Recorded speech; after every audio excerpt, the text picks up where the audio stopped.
Hello friends, മറ്റൊരു ചാപ്റ്ററിലേക്ക് എല്ലാവർക്കും സ്വാഗതം. ഈ ചാപ്റ്ററിൽ ഞാൻ നിങ്ങൾക്ക് മുമ്പിൽ ഷെയർ ചെയ്യാൻ ആഗ്രഹിക്കുന്നത്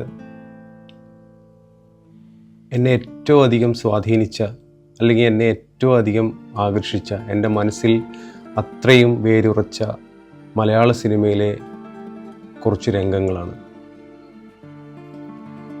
അതൊരു പക്ഷേ ആ രംഗങ്ങളിൽ അഭിനയിച്ച നടന്മാരുടെ അഭിനയ മികവുകൊണ്ടാവാം, അല്ലെങ്കിൽ ആ കഥയുടെ പ്രാധാന്യം കൊണ്ടാവാം, അതിലെ ഇമോഷൻസ് കൊണ്ടാവാം, ബാക്ക്ഗ്രൗണ്ട് സ്കോർ കൊണ്ടാവാം, പല പല കാരണങ്ങളാണ്. പക്ഷേ നമുക്കൊക്കെ അറിയാമല്ലോ, നമുക്ക് ചെറുപ്പത്തിൽ നമുക്ക് ഒരു കാര്യം മനസ്സിലേക്ക് സ്ട്രൈക്ക് ചെയ്ത് കഴിഞ്ഞാൽ അത് നമ്മളെ വിടാതെ ഇങ്ങനെ പിന്തുടരുമല്ലോ. അതുപോലെ എൻ്റെ മനസ്സിൽ എന്നും നിറഞ്ഞു നിൽക്കുന്ന, ഞാൻ ഇടയ്ക്കൊക്കെ റിപ്പീറ്റ് ചെയ്ത് കാണുന്ന കുറച്ച് രംഗങ്ങളാണ് നിങ്ങൾക്ക് വേണ്ടി ഞാനിന്ന് പങ്കുവയ്ക്കുന്നത്. ഇത് മലയാളത്തിലെ ഒരുപക്ഷെ എക്കാലത്തെ മികച്ച ചിത്രങ്ങളുടെ പട്ടികയിലൊക്കെ ഉണ്ടോ എന്ന് എനിക്കറിയില്ല. പക്ഷേ എൻ്റെ ഫേവറേറ്റ് ആയിട്ടുള്ള ചിത്രങ്ങളുടെ കൂട്ടത്തിൽ എന്നും ഇതുണ്ട്, ഈ രംഗങ്ങളുണ്ട്. അപ്പോൾ നമുക്ക് അത് ഏതൊക്കെയാണെന്ന് കാണാം. അതിനെപ്പറ്റി ചില കാര്യങ്ങൾ നമുക്ക് ഷെയർ ചെയ്യാം. Welcome to life chapters.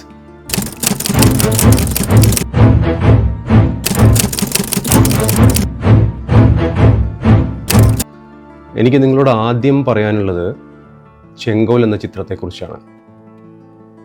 ഞാൻ മുമ്പൊരു എപ്പിസോഡ് ചെങ്കോലിനെ പറ്റി സംസാരിച്ചിരുന്നു. തിരക്കഥാകൃത്തായ ലോഹിതദാസിനെ തന്നെ ഏറ്റവും അധികം മാനസിക സമ്മർദ്ദത്തിൽ ആക്കിയ ഒരു തിരക്കഥയാണ് ചെങ്കോൽ. അതിലെ ഓരോ കഥാപാത്രങ്ങളും മലയാളികളുടെ മനസ്സിൽ ഒരു നൊമ്പരമായി എന്നും അവശേഷിക്കും. ഇന്ന് ഞാൻ നിങ്ങളുടെ മുമ്പിൽ ഷെയർ ചെയ്യാൻ പോകുന്നത് ചെങ്കോൽ എന്ന ചിത്രത്തിലെ നമ്മുടെ മലയാളത്തിലെ മഹാനടനായ ശ്രീ തിലകൻ്റെ ചില പ്രകടനങ്ങളാണ്. അത്ഭുതപ്പെടുത്തുകയാണ് ആ മനുഷ്യൻ. ഭാവങ്ങൾ കൊണ്ട് മാത്രമല്ല, ശബ്ദവിന്യാസം കൊണ്ട്, മോഡുലേഷൻസ് കൊണ്ട്, ചിലയിടത്ത് കൊടുക്കുന്ന ചില തേങ്ങലുകൾ കൊണ്ട് നമ്മുടെ മനസ്സിനെ ഞെട്ടിച്ച് കളയുകയാണ്. കണ്ണുകൾ നിറയ്ക്കുകയാണ് മനുഷ്യൻ. ചില ചെറിയ സട്ടിലായിട്ടുള്ള ഭാവങ്ങൾ മുഖത്ത് വരുത്തുന്നത് കൊണ്ട് നമ്മുടെ മനസ്സിലേക്ക് ആഴമായിട്ട് പതിഞ്ഞിറങ്ങുകയാണ് ഓരോ സീനും, ഓരോ ഡയലോഗ്സും.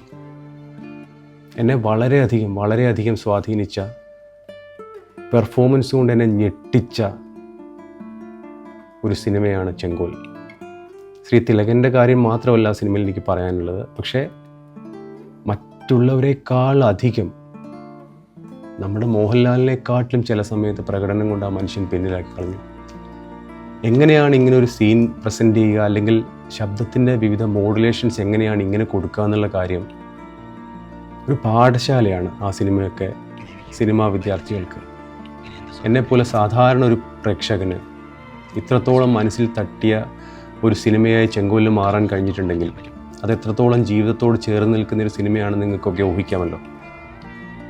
ഞാൻ കണ്ടിട്ടുള്ളതിൽ വെച്ച് ശ്രീ തിലകൻ്റെ ഏറ്റവും മനോഹരമായ പെർഫോമൻസുകളിൽ ഒന്നായിട്ടാണ് ഞാൻ ചെങ്കോലിനെ എപ്പോഴും വിലയിരുത്താറുള്ളത്. നമുക്ക് ഈ സ്ക്രീനിൻ്റെ ഒരു സൈഡിൽ കാണാം, ചില സീൻസൊക്കെ ഞാൻ കൊടുക്കുന്നുണ്ട്. നിങ്ങൾ എപ്പോഴെങ്കിലുമൊക്കെ ആ സിനിമ കാണുമ്പോൾ ഇനി അത് ശ്രദ്ധിക്കണം. ആ ഒരു സീനിൽ അദ്ദേഹത്തിൻ്റെ ഒരു പ്രകടനവും അദ്ദേഹത്തിൻ്റെ ഒരു സൗണ്ട് മോഡുലേഷനും ഒക്കെ അറിയാതെ നമ്മുടെ കണ്ണ് നിറഞ്ഞു പോകും. ഇങ്ങനെ ഒരു മനുഷ്യന് പ്രകടനം പുറത്തെടുക്കാൻ കഴിയുമല്ലോ എന്ന് ആലോചിക്കുമ്പോൾ അവരെയൊക്കെയാണ് മലയാള സിനിമ ഇന്ന് മിസ് ചെയ്യുന്നത്. മഹാനടൻ. ഇന്നത്തെ ഞാൻ ഷെയർ ചെയ്യുന്ന വീഡിയോയിലെ ഒന്നാമത്തെ ലിസ്റ്റ് ചെങ്കോൽ എന്ന സിനിമയും ശ്രീ തിലകൻ എന്ന മഹാനടനുമാണ്. അടുത്തതും ഒരു ലോഹിതദാസ് സിനിമ തന്നെയാണ്, വളയം.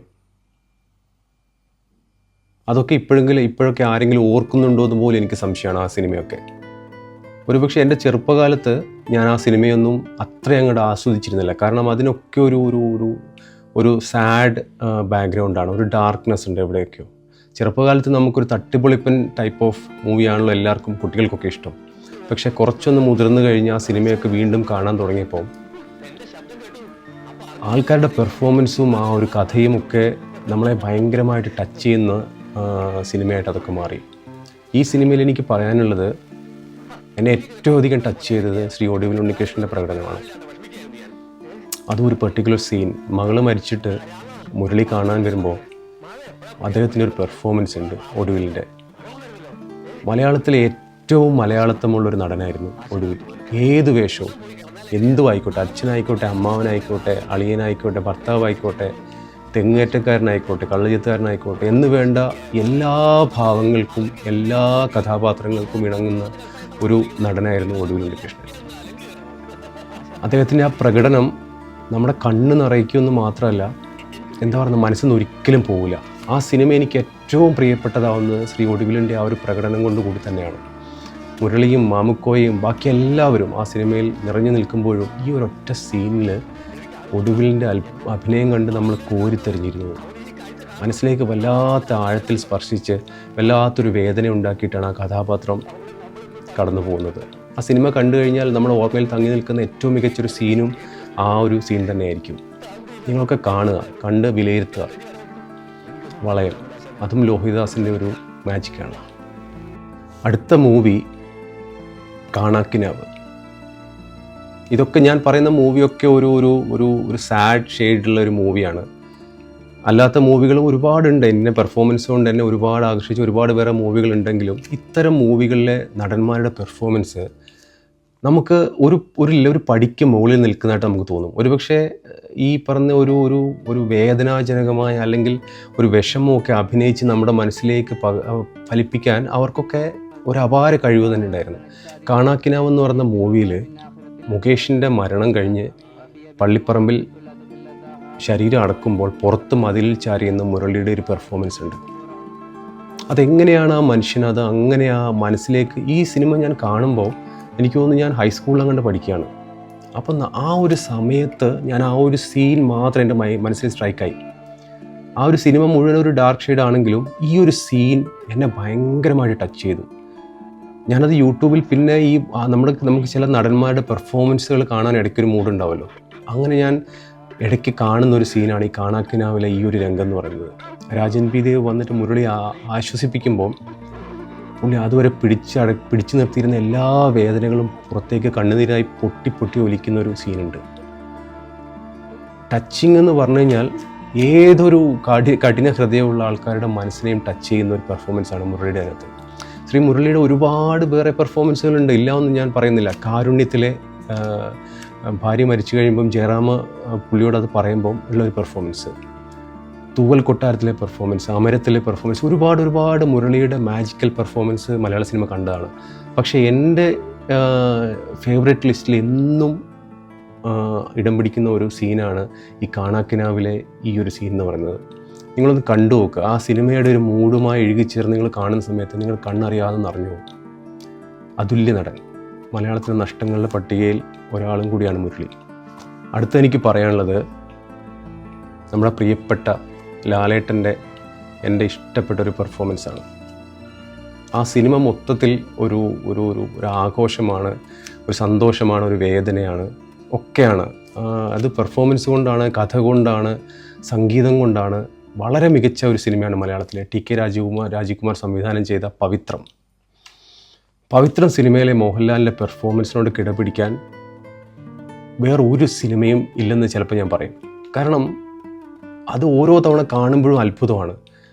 ആദ്യം കാണുമ്പോഴത്തെ പെർഫോമൻസിൻ്റെ ഒരു ഫീലല്ല രണ്ടാമത് കാണുമ്പോൾ കിട്ടുന്നത്. ഓരോ തവണ കാണുമ്പോഴും ഓരോരോ ഡയമെൻഷനാണ് പുള്ളിയുടെ ഓരോ സംസാരത്തിനും നോട്ടത്തിനും ഒക്കെ. പ്രത്യേകിച്ച് ക്ലൈമാക്സ് സീനൊക്കെ.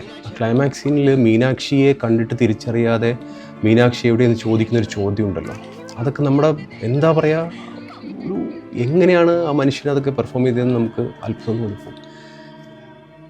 ആ രംഗത്ത് വേറൊരു പ്രത്യേകതയും കൂടിയുണ്ട്. KPC ലളിതയുടെ ഒരു കരച്ചിൽ ആ രംഗത്ത് നമുക്ക് കേൾക്കാം. അതോടെ കേൾക്കുന്നതോടെ തകർന്നു.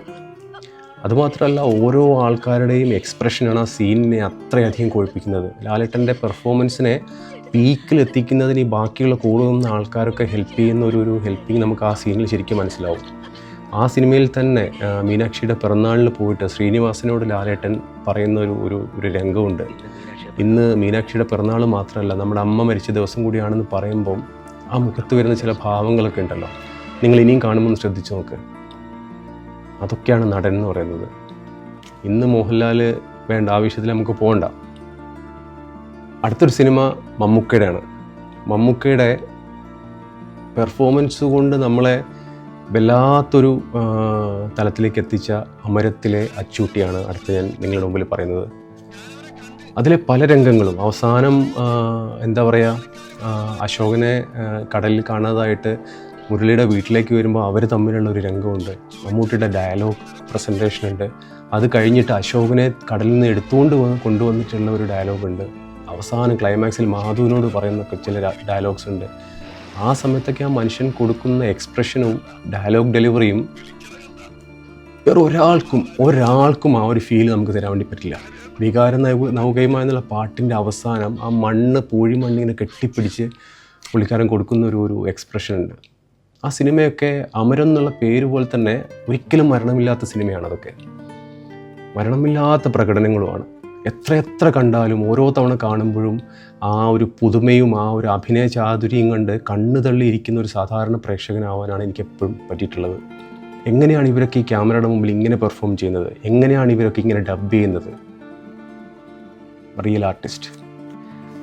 അടുത്തൊരാളെ പറ്റി പറയുമ്പം സിനിമയിലെ നായകനാവാനുള്ള ഒരു രൂപഭാവങ്ങളും ഇല്ലാതെ വന്ന് അഭിനയ ചാതുര്യം കൊണ്ട് മലയാള സിനിമയിലെ ഒന്നാം നിരക്കാരനായി, ഇന്ത്യൻ സിനിമയിൽ തന്നെ ഒന്നാം നിര നടന്മാരുള്ള ഒരാളായിട്ട് കണക്കുകൂട്ടാൻ പറ്റുന്ന ശ്രീ ഭരത് ഗോപി. എനിക്ക് അദ്ദേഹത്തിൻ്റെ എല്ലാ സിനിമകളും ഇഷ്ടമാണ്. പക്ഷേ എനിക്ക് എടുത്തു പറയാൻ താല്പര്യമുള്ള 2 സിനിമയെന്ന് പറഞ്ഞു കഴിഞ്ഞാൽ, ഒന്ന് പഞ്ചവടിപ്പാലം, രണ്ടാമത്തേത് ഓർമ്മയ്ക്കായി. പഞ്ചവടിപ്പാലത്തിലെ ചില കോമഡി സീൻസൊക്കെ എന്താ പറയുക, പുള്ളി നെടുമുടി വന്ന് സംസാരിക്കുമ്പം മുറുക്കിക്കൊണ്ടിരിക്കുമ്പം പാക്ക് ചുരുക്കുന്ന ഒരു രംഗമുണ്ട്. ചിരിച്ചിട്ട് ആ ഒരു മനുഷ്യനാണ് നേരെ ഓർമ്മയ്ക്കായി എന്ന് വന്ന സിനിമയിൽ ഊമയായിട്ട് അഭിനയിച്ചത്. ഓരോ സീൻസ് നിങ്ങളെടുത്ത് കാണണം. അതിനകത്തൊന്നും എനിക്ക് ഒരു പെർട്ടിക്കുലർ സീൻസ് പറയാനില്ല, പക്ഷേ അതിനകത്തെ പല രംഗങ്ങളും നമ്മളെ കോരിത്തരിപ്പിക്കും പ്രകടനങ്ങളുമുണ്ട്. യവനികയിലെ കാര്യം പറയാം. എത്ര സീൻസ് യവനികയിലൊക്കെ പുള്ളി തബല വായിക്കുന്നത് കണ്ടു കഴിഞ്ഞാൽ അത് തബലിസ്റ്റ് അല്ല എന്ന് പറയുമോ നമ്മൾ. ഞാൻ ഇത്രയും ഷെയർ ചെയ്തത് എൻ്റെ കുറച്ച് ഇഷ്ടങ്ങളാണ്, എൻ്റെ കുറച്ച് ഇഷ്ടപ്പെട്ട മലയാള സിനിമയാണ്, അതിലെ കുറച്ച് രംഗങ്ങളാണ്, അതിലെ പ്രകടനങ്ങളെ പറ്റിയാണ് നമ്മൾ സംസാരിച്ചത്. ഒരുപാട് വേറെ കാര്യങ്ങൾ പറയാനുണ്ട്. പറഞ്ഞാലും തീരാത്തത്ര നല്ല സിനിമകളും നല്ല പെർഫോമൻസുകളും നമുക്ക് തന്നിട്ടുള്ള ആൾക്കാർ ഒരുപാടുണ്ട് മലയാള സിനിമയിൽ. ഇത് എൻ്റെ ഹൃദയത്തോട് ചേർന്ന് നിൽക്കുന്ന, ഞാൻ വീണ്ടും കാണാൻ ആഗ്രഹിക്കുന്ന കുറച്ച് സിനിമയും അതിലെ രംഗങ്ങളാണ് നിങ്ങളോട് പറഞ്ഞത്.